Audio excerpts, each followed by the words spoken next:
¿Alguna vez les ha pasado estar charlando sobre algo súper específico? No sé, un viaje soñado a Japón. O esas botas de montaña que justo necesitas. Y de repente, ¡pum! Anuncios sobre eso mismo empiezan a aparecer por todos lados en el teléfono. ¿Coincidencia? ¿O será que el celular estaba escuchando? Es una sensación que inquieta a mucha gente, ¿no? Casi como un fantasma en la máquina. Hoy vamos a hacer una exploración detallada de este tema. Tenemos un montón de fuentes, entrevistas con expertos en seguridad, análisis técnicos, investigaciones para entender qué saben realmente nuestros teléfonos sobre nosotros, cómo lo averiguan y por qué debería, importarnos. Exacto. La idea de esta conversación es justamente desentrañar esos mecanismos detrás de la personalización digital, de la recopilación de datos, separar un poco los mitos como ese del micrófono siempre activo de la realidad tecnológica actual, que quizás es, más compleja de lo que parece. Vamos a ver qué información se recoge, para qué y qué podemos hacer al respecto. Perfecto, entonces. Entremos en materia. ¿Cuánto hay de paranoia y cuánto de realidad en todo esto? Empecemos por la sospecha número 1, la que seguro todos hemos comentado alguna vez. ¿Nos escuchan los micrófonos del teléfono constantemente para mandarnos publicidad? Porque a veces la coincidencia es demasiado perfecta, ¿no? Totalmente comprensible que se piense eso, dada la precisión a veces casi inquietante de algunos anuncios. Sin embargo, las grandes empresas tecnológicas, pensá en Meta, Facebook, Instagram y Google, lo niegan rotundamente. Han dicho una y otra vez de forma muy consistente que no usan el audio ambiental captado por el micrófono para dirigir anuncios. Y ojo, no es solo su palabra. Hay estudios técnicos de ciberseguridad independientes, como uno muy conocido de la firma Wandera, que pusieron esto a prueba, de forma controlada, Expusieron teléfonos a audios específicos sobre comida para mascotas, por ejemplo, mientras tenían aplicaciones populares abiertas, con todos los permisos. Ajá, ¿y qué pasó? Pues el resultado fue que no vieron un aumento significativo de anuncios de comida para mascotas en esos teléfonos, comparados con otros que estaban en silencio. Y tampoco detectaron algo clave, un consumo raro de datos o de batería. Eso sería la señal de alerta, ¿no? De una transmisión constante de audio. O sea que, más allá de que ellos lo nieguen, técnicamente sería como poco práctico. Incluso un despropósito para ellos estar escuchando todo el tiempo. Exactamente. Pensá en la logística. Sería un gasto de recursos enorme. Tener el micrófono activo y procesar o mandar todo ese audio. La batería se iría volando, el consumo de datos se dispararía. Y además, el riesgo legal y ético. Sería una violación de la privacidad tan masiva, tan flagrante, que el riesgo de que los descubran y las consecuencias serían gigantescas. Sería, relativamente fácil de detectar para investigadores. No parece una estrategia viable, la verdad, ni eficiente para la publicidad a gran escala. Vale, aceptamos pulpo como animal de compañía. Digamos que generalmente no es el micrófono el que espía nuestras charlas casuales para ponernos anuncios. Pero entonces, la pregunta del millón sigue ahí. ¿Cómo demonios saben tanto? Aquí es donde la cosa se pone realmente interesante y quizás un poco más sutil. Aquí entra en juego el verdadero motor de todo esto. La recopilación masiva y el análisis súper sofisticado de datos que obtienen por muchas otras vías. O sea, no necesitan escuchar las conversaciones porque les damos información constantemente de otras maneras. A veces queriendo, otras simplemente por usar los aparatos y los servicios. Es que pensemos en la avalancha de datos que generamos, ¿no? Primero está lo que compartimos activamente. Nuestros perfiles en redes sociales. Son como biografías detalladas que escribimos nosotros mismos. Los posts, las fotos que subimos con caras, lugares, objetos, los comentarios, los likes, hasta los emojis que usamos. Todo eso es oro puro para perfilar gustos, personalidad. Claro, eso es lo más obvio, sí. Segundo, nuestro comportamiento online. Es como un diario detallado de nuestra curiosidad, nuestras intenciones. ¿Qué buscamos en Google?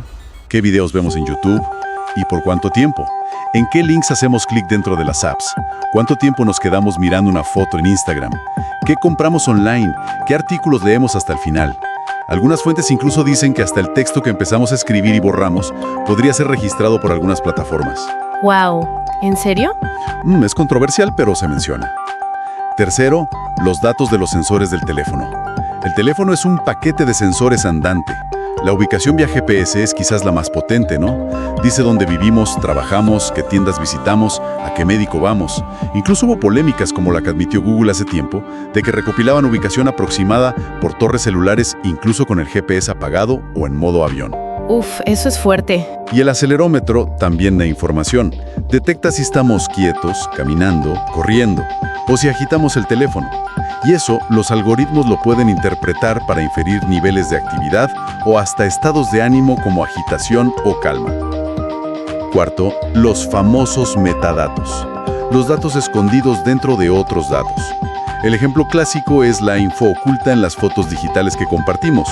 La hora, la fecha y muchas veces las coordenadas GPS exactas de donde se tomó.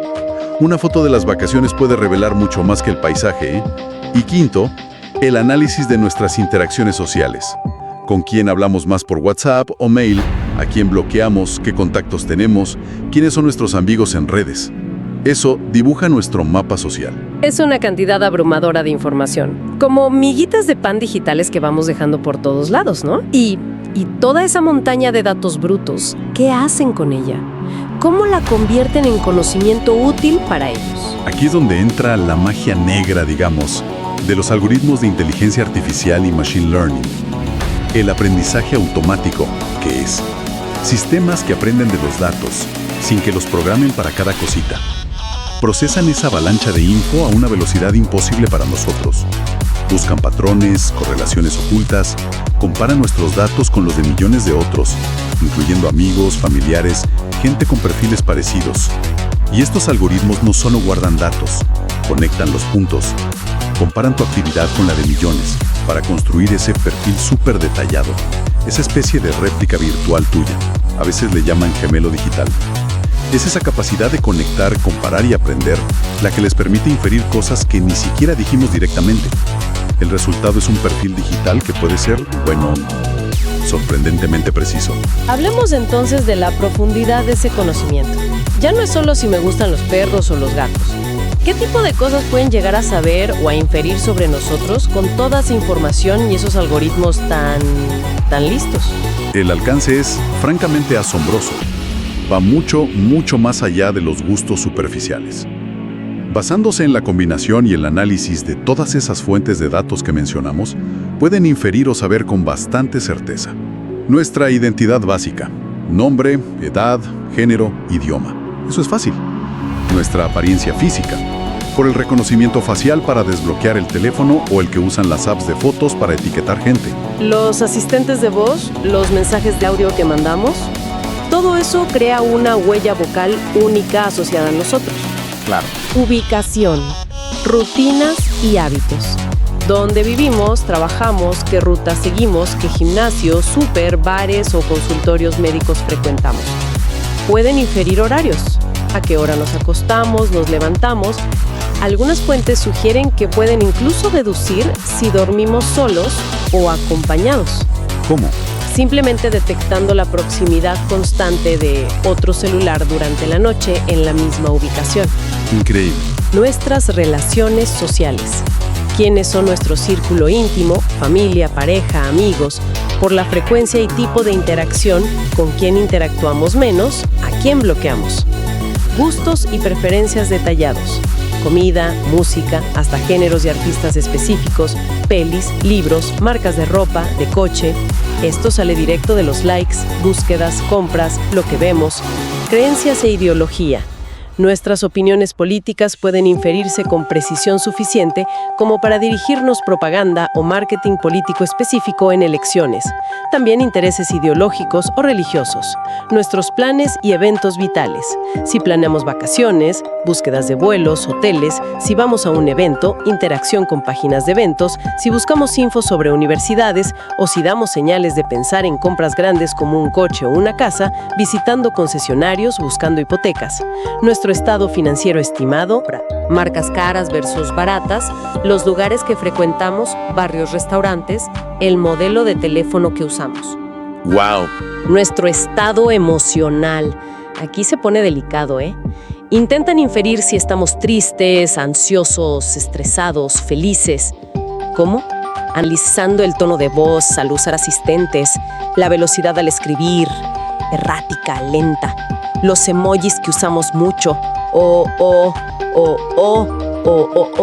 las búsquedas, síntomas, ansiedad, superar ruptura o patrones de sueño detectados por apps de bienestar. Incluso se habla de analizar microexpresiones faciales captadas por la cámara frontal. Y finalmente, posibles estados de salud y bienestar, por búsquedas de síntomas, visitas a clínicas detectadas por GPS, patrones de uso del baño en apps de seguimiento menstrual o datos compartidos por apps de salud mental o fitness, a veces sin que seamos muy conscientes. Es impresionante la cantidad de piezas que pueden juntar para armar ese rompecabezas sobre cada uno. Mencionaste los asistentes de voz como Siri, Alexa, Google Assistant. Usan nuestra voz, pero ellos sí escuchan activamente de una forma distinta al resto de las apps. Ese es un caso particular, sí. Vale la pena distinguirlo del mito de la escucha para publicidad. Los asistentes de voz, por cómo funcionan, sí tienen que escuchar constantemente el entorno, pero su función principal es estar atentos solo a la palabra de activación. Oye Siri, OK Google, Alexa. Ajá. Una vez que detectan esa palabra clave, ahí sí, empiezan a grabar la consulta o el comando para mandarlo a la nube, procesarlo con IA y ejecutar la acción o dar la respuesta. El punto polémico es que se descubrió que fragmentos de esas grabaciones, las que vienen después de la palabra de activación, a veces son revisados por empleados humanos o contratistas. Humanos. Sí, humanos. El objetivo oficial es mejorar la precisión del reconocimiento de voz. Pero bueno, se reportó que esas revisiones incluyeron conversaciones privadas captadas por accidente, justo después de la activación o por activaciones erróneas, cuando el asistente creyó oír la palabra clave, pero no fue así. Aunque las empresas prometieron más transparencia y dan opciones para revisar y borrar esas grabaciones, es un punto donde la escucha es más directa, teóricamente limitada, pero más directa. Una opción es configurarlos, si se puede, para que se activen solo con un botón, no con la voz. Queda clarísimo que acumulan una cantidad brutal de información de un montón de fuentes. La pregunta obvia entonces es, ¿para qué tanto esfuerzo? ¿Cuál es el fin de construir estos gemelos digitales tan detallados? La respuesta corta y directa es el negocio. Vivimos en la economía de la atención y, más precisamente, la economía de los datos personales. Muchos servicios digitales que usamos a diario y que parecen gratis, redes sociales, buscadores, mail, apps, no lo son. Pagamos, pero no con dinero. Pagamos con nuestra información y nuestra atención. El uso principal, el más visible, es la publicidad ultradirigida. Al conocer nuestros intereses, necesidades, planes, ubicación e incluso nuestro estado emocional con tanta precisión, las plataformas pueden mostrar anuncios a personas específicas en el momento y de la forma que consideran más persuasiva. Y esto es súper rentable. Los anunciantes pagan fortunas por esa precisión y las plataformas hablan de retornos de inversión, ROAS, altísimos. Para sus clientes, a veces dicen que recuperan 20, 30, hasta 40 veces lo invertido porque el anuncio le llega justo a quien tiene más chances de comprar en el momento justo. Increíble. Y ligado a esto, algunas fuentes hablan de la existencia de un mercado emocional. O sea, la capacidad de detectar cuando alguien puede estar pasando por un momento de vulnerabilidad, tristeza, estrés, ansiedad, soledad, puede ser una ventaja comercial enorme. Se podría intentar vender ciertos productos o servicios, desde terapia online hasta compras impulsivas de consuelo, justo en esos momentos. Analizan el tono de voz, la velocidad de escritura, los emojis, las búsquedas, para tratar de identificar esos estados de adaptar la publicidad. Suena bastante cínico eso del mercado emocional. Y hay otros usos además de la publicidad. Algo que vaya más allá de simplemente vendernos cosas de forma más eficiente. Sí, definitivamente. Esos perfiles tan detallados y las capacidades predictivas de la IA tienen aplicaciones potenciales y en algunos casos ya reales que van más allá del marketing. Se menciona que podrían ser o ya están siendo usados para evaluar riesgos por parte de compañías de seguros, usar datos sobre hábitos de vida, sedentarismo inferido por el acelerómetro, visitas a bares por GPS, posibles problemas de salud, búsquedas de síntomas o hasta hábitos de manejo detectados por apps para calcular primas de seguros de vida, salud o auto. ¡Wow! Alimentar sistemas de puntuación social o crediticia. Aunque es más explícito en algunos países que otros, la info digital puede influir indirectamente en si te dan un crédito o en procesos de selección de personal o admisión a estudios basándose en tu perfil online. La predicción del comportamiento a gran escala. La IA no solo infiere cómo estás ahora, sino que intenta predecir tus decisiones futuras con una precisión cada vez mayor. Algunas fuentes citadas dicen que los algoritmos pueden predecir cosas como rupturas sentimentales, cambios de trabajo o detectar patrones asociados a riesgos de salud mental como depresión o tendencias suicidas, a veces antes que la propia persona. Hablan de precisiones de hasta el 95% en predecir ciertos comportamientos específicos, según algunos estudios. ¡Qué fuerte! En esencia, en este modelo de negocio que domina Internet, el usuario final, o sea, nosotros, no somos el cliente principal de la plataforma tecnológica. En muchos sentidos, el usuario es el producto. Nuestra atención y nuestros datos personales son los activos valiosos que se empaquetan y se monetizan. Se vende el acceso a ellos o a los perfiles derivados a los verdaderos clientes, los anunciantes, los brokers de datos, definitivamente. Es importante distinguir, ¿no?, entre la recolección masiva de datos para fines comerciales por parte de las grandes plataformas, que ya plantea problemas éticos y de privacidad importantes, y la vigilancia dirigida con fines maliciosos o de espionaje estatal, que es otra dimensión. Existe software espía mucho más invasivo y peligroso. El ejemplo más conocido es Pegasus.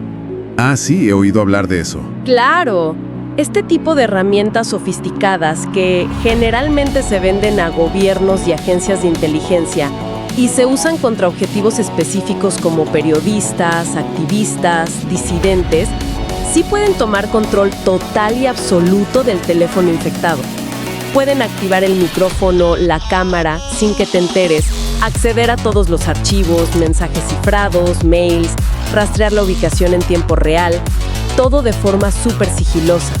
A veces, la infección ni siquiera requiere que hagas clic en un link. En algunas versiones, bastaba saber el número de teléfono del objetivo. Aunque este nivel de ataque es extremo y no afecta a la población general masivamente, sí ilustra las capacidades técnicas de vigilancia que existen y la vulnerabilidad potencial de nuestros dispositivos. Y a un nivel más cotidiano que sí puede afectar a más gente, está el riesgo de ser víctima de malware o spyware menos sofisticado que Pegasus, pero igual de dañino. Diseñado para robar claves bancarias, espiar conversaciones, extorsionar. Por eso es importante saber cómo detectar si un teléfono podría estar comprometido. Hay señales de alerta, aunque no son infalibles. Si el teléfono empieza a comportarse raro de repente, se reinicia solo, las apps se cierran, si la batería se agota mucho más rápido sin razón aparente, si se calienta mucho incluso sin usarlo intensivamente, o si aparecen apps desconocidas que no recordamos haber instalado. Una práctica básica de seguridad, aunque suene obvia, es descargar apps solo de tiendas oficiales, App Store, Google Play, y desconfiar de instalar software de fuentes desconocidas o links sospechosos. Entendido. Frente a todo este panorama, desde la recolección masiva para publicidad hasta los riesgos más serios de malware y espionaje, ¿qué podemos hacer como usuarios comunes para proteger un poquito nuestra privacidad en el día a día? Supongo que tirar el teléfono por la ventana no es muy práctico. Totalmente. La desconexión total es casi inviable hoy en día, ¿no? Dependemos mucho de estos aparatos para trabajar, comunicarnos, informarnos. Pero eso no significa que estemos indefensos. La conciencia es el primer paso, el más importante. Simplemente entender que esto pasa, cómo funciona, para qué se usa, ya nos da una base para actuar. A partir de ahí, hay varias medidas prácticas que cualquiera puede tomar, sin ser experto en tecnología. Primero, revisar y gestionar activamente los permisos de las apps. Esto es clave. Antes de aceptar todos los permisos que pide una app al instalarla, preguntarse: ¿realmente necesita esta app de linterna acceso a mi micrófono, cámara o ubicación todo el tiempo? La respuesta suele ser no. Hay que ser críticos y configurar los permisos de forma granular. dar acceso solo cuando la app está en uso siempre que se pueda, o directamente negar los permisos que no sean esenciales para la función principal de la app. Menos permisos, menos datos pueden recoger. Tiene sentido. Segundo, gestionar los asistentes de voz. Como decíamos, si preocupa la escucha constante para la palabra de activación, se pueden configurar para activarse solo con un botón, si tienen la opción, o desactivarlos por completo si no se usan. También revisar y borrar el historial de grabaciones que guardan. Tercero, navegar por Internet de forma un poco más privada. Usar navegadores o buscadores enfocados en la privacidad. Instalar extensiones que bloquean rastreadores, trackers. Borrar cookies e historial regularmente. El modo incógnito ayuda, pero ojo, no nos hace invisibles. Evita que el historial se guarde localmente, pero nuestro proveedor de Internet y los sitios web que visitamos todavía pueden registrar la actividad. Cuarto, tener precaución con las redes Wi-Fi públicas. Son cómodas, pero a menudo inseguras. Facilitan que alguien intercepte nuestro tráfico. Lo ideal es evitar hacer transacciones sensibles, banco online, compras en esas redes. Si se usan mucho, considerar usar una VPN, una red privada virtual. Cifra la conexión creando un túnel seguro y dificulta mucho que alguien en la misma red espíe los datos. Ajá, la VPN. Quinto, revisar y ajustar las configuraciones de privacidad en redes sociales y otras cuentas online. Dedicar un tiempo a explorar las opciones de privacidad de Facebook, Instagram, Google. Limitar quién puede ver tus posts, tu lista de amigos, tu info de perfil. Cuanta menos información pública por defecto, mejor. Sexto, ser consciente de los metadatos en las fotos. Antes de compartir una foto online, pensar si se quiere revelar la ubicación exacta. Hay apps para eliminar esa información EXIF antes de subirla. Y para quienes necesiten máxima precaución o momentos de desconexión total, reuniones confidenciales o guardar el móvil de noche, existen las fundas o cajas de Faraday. Son estuches que bloquean todas las señales, celular, Wi-Fi, GPS, Bluetooth, aislando el dispositivo. Es una medida más drástica pero efectiva. Recapitulando entonces, esa sensación tan común, a veces espeluznante, de que el teléfono nos escucha activamente las conversaciones para ponernos anuncios, es en gran medida un mito urbano. Un mito que surge, de forma comprensible, por lo increíblemente precisos y oportunos que son los algoritmos analizando todo nuestro rastro digital. No necesitan escucharnos, generalmente, porque les damos muchísima información de formas mucho más variadas y constantes. Lo que buscamos, dónde vamos, qué nos gusta, en qué hacemos clic, con quién hablamos digitalmente. Exacto. Es la paradoja central de la tecnología moderna, ¿no? Nos ofrece una conveniencia, una conexión, un acceso a la información global, sin precedentes.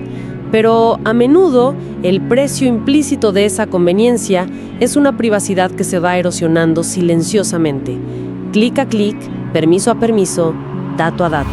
Estar informados sobre cómo funcionan estos sistemas no tiene por qué llevarnos a la paranoia o a rechazar la tecnología, sino que debería empoderarnos para tomar decisiones más conscientes, más deliberadas sobre qué compartimos, con quién y cómo usamos estas herramientas tan poderosas que llevamos en el bolsillo. Y para cerrar, una reflexión final que nos dejan estas fuentes y que creo que da para pensar bastante.